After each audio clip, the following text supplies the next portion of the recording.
still remember that day. I was a teenager back then when I read it in the news that in Iceland. Okay, so it was even in the news in Iceland. It was even in the news in Iceland. I still remember that day because it was breaking in a way that I have felt like I felt as you and people who have had mental health problems in their family.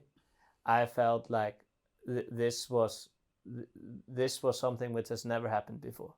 Like no state leader has come out and be truthful, and I still remember that when that came out in Iceland, and I was a little bit shocked, but I also was I admired it very much. Okay. So because as I see it and thought about it as you explain now, is that it could have been much easier to not tell the truth. Oh yes.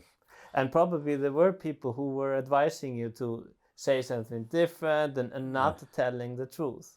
But it's admirable that you did. The group around me that night on the Sunday before we released the press release on Monday, they were in doubt, of course, because to be that open and frank is that wise.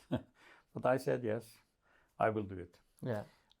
So I made that decision, and you wanted to be truthful and tell it as it is, and avoid speculations on what illness I had.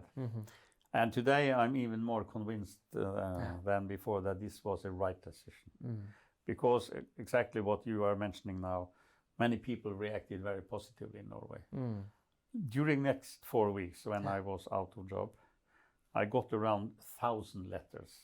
And 1,000 is rather much in a small country like Norway.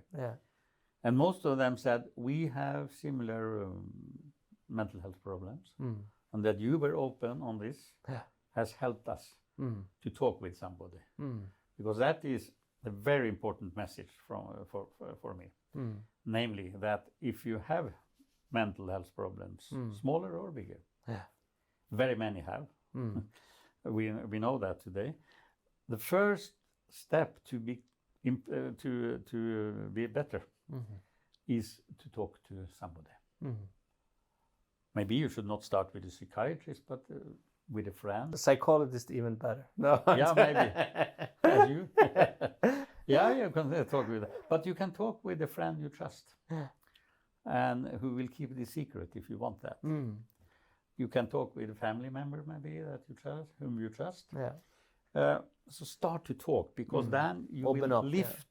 You will open up, and you will lift a little bit of the burden on your shoulders. So that is so important.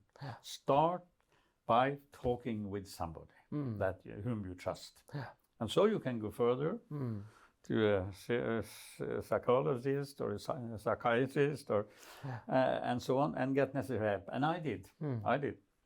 The psychiatrist whom I mentioned, who was there that Sunday night, he was very good and helped me very much.